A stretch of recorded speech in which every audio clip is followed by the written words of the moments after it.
حضرت عبداللہ بن عباس رضی اللہ تعالیٰ عنہ سے روایت ہے کہ رسول اللہ صلی اللہ علیہ وسلم نے فرمایا کہ اللہ تعالیٰ نے ایک فرشتہ پیدا فرمایا ہے، اس کے پنجے 7ویں زمین پر ہے اور اس کی کلگی عرش کے نیچے ہے۔ کلگی یعنی پروں کا گچھا جو بعض پرندوں کے سر پر ہوتا ہے، تاج کی طرح۔ اس کے پروں نے دونوں افق کو سمیٹا ہوا ہے۔ جب رات کی آخری تہائی باقی رہ جاتی ہے تو وہ اپنے پروں کو ہلاتا ہے، پھر کہتا ہے کہ اے مخلوق ملک القدوس کی تسبیح بیان کرو، پاک ہے ہمارا رب اور ہمارا اس کے علاوہ کوئی معبود نہیں۔ اس کے بعد اس بات کو مغرب و مشرق کے درمیان جنہیں اس کے علاوہ سب سنتے ہیں۔ زمین کے مرغ جب اپنے پر پھر پھڑاتے ہیں اور اذان دیتے ہیں تو یہ اسی وقت کرتے ہیں جب یہ اس تسبیح کی آواز سنتے ہیں۔ آپ اندازہ لگائیں کہ فرشتہ عرش کے نیچے سے بولتا ہے اور دنیا کے مرغ اس کی آواز کو سن کر اذان دیتے ہیں۔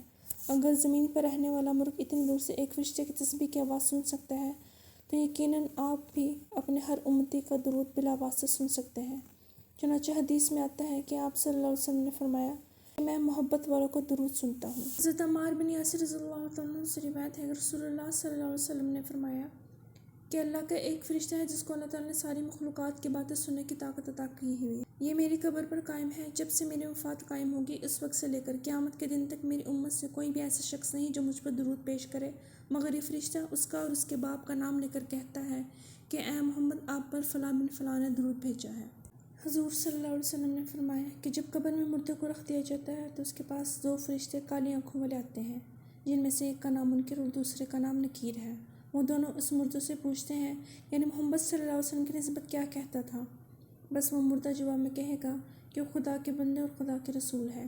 یہ سن کر دونوں فرشتے کہتے ہیں کہ ہمیں معلوم تھا یہ جواب دے گا۔ اس کے بعد اس کی قبر کو 70 ہاتھ طویل اور کشادہ کر دیا جاتا ہے، پھر قبر میں روشنی کی جاتی ہے اور اس سے کہا جاتا ہے کہ اب تو سو جا۔ تو مردہ کہتا ہے کہ میں اپنے اہل و عیال میں واپس جانے کا خیال رکھتا ہوں تاکہ ان کو اس حال سے آگاہ کر سکوں۔ تو فرشتے پھر وہی کہتے ہیں کہ سو جا۔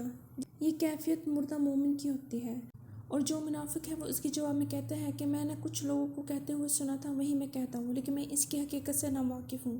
تو دونوں فرشتے کے جواب کو سن کر کہتے ہیں کہ ہم جانتے تو ایسا ہی کہے گا، بس زمین کو حکم دیا جائے گا کہ اس کو دبا، اور زمین اس کو اتنا دبائے گی کہ اس کی ادھر ادھر کی پسلیاں آپس میں مل جائیں گی اور وہ ہمیشہ عذاب میں مبتلا رہے گا یہاں تک کہ خدا اس کو اس جگہ سے اٹھا لے۔ اس حدیث سے معلوم ہوتا ہے کہ اللہ تعالیٰ نے منکر و نکیر کو علم غیب عطا فرمایا ہے کہ وہ مومن اور منافق دونوں کے جواب سن کر کہتے ہیں کہ ہم جانتے ہیں تو یہی جواب دے گا۔ یہ دونوں فرشتے ہمارے نبی صلی اللہ علیہ وسلم کی امتی ہیں۔ حضور صلی اللہ علیہ وسلم ساری مخلوق کے رسول ہیں۔ جب نبی کریم صلی اللہ علیہ وسلم کی امتی خدا کی عطا سے علم غیب جانتے ہیں تو خود حضور صلی اللہ علیہ وسلم بطریق اولا خدا کی عطا سے ہی علم غیب جانتے ہیں۔ حضرت براء بن عازب رضی اللہ تعالیٰ عنہ سے روایت ہے کہ رسول اللہ صلی اللہ علیہ وسلم نے فرمایا کہ مردے کے پاس 2 فرشتے آتے ہیں، اس کو بٹھا کر پوچھتے ہیں کہ تیرا رب کون ہے؟ وہ جواب میں کہتا ہے کہ میرا رب اللہ ہے۔ پھر فرشتے پوچھتے ہیں کہ تیرا دین کیا ہے؟ وہ کہتا ہے میرا دین اسلام ہے۔ پھر پوچھتے ہیں کہ جو شخص تمہارے پاس بھیجا گیا وہ کون ہے؟ وہ کہتا ہے کہ وہ خدا کا رسول ہے۔ پھر فرشتے پوچھتے ہیں کہ کس چیز نے تجھ کو یہ سب باتیں سکھائیں؟ وہ کہتا ہے کہ میں نے خدا کی کتاب کو پڑھا، اس پر ایمان لائے اور اس کی تصدیق کی۔ رسول اللہ صلی اللہ علیہ وسلم نے فرمایا کہ اللہ تعالیٰ فرماتے ہیں کہ اس پر آسمان سے آواز آتی ہے کہ میرے بندے نے سچ کہا، بس اس کے لیے جنت کا فرش بچھاؤ اور اس کو جنت کا لباس پہناؤ اور اس کے لیے جنت کی طرف ایک دروازہ کھولو۔ بس جنت کی طرف ایک دروازہ کھول دیا جاتا ہے جس سے ہوائیں اور خوشبوئیں آتی رہتی ہیں، اور جہاں تک اس کی نظر جاتی ہے اس حد تک اس کی قبر کو کشادہ کر دیا جاتا ہے۔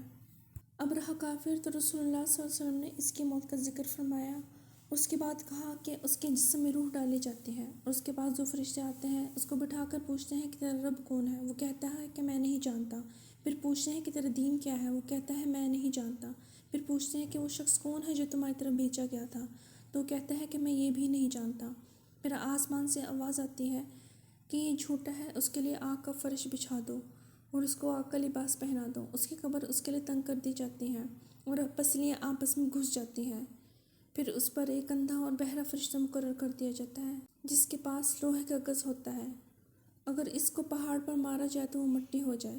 وہ اس گز سے اسے مارتا ہے جس کی آواز مشرق و مغرب تک تمام مخلوق سن لیتی ہے مگر انسان اور جن نہیں سنتے۔ اس ضرب سے وہ مٹی ہو جاتا ہے، پھر اس کے بعد اس میں دوبارہ روح ڈالی جاتی ہے اور اس طرح اس میں بار بار روح ڈال کر اس کو عذاب دیا جائے گا۔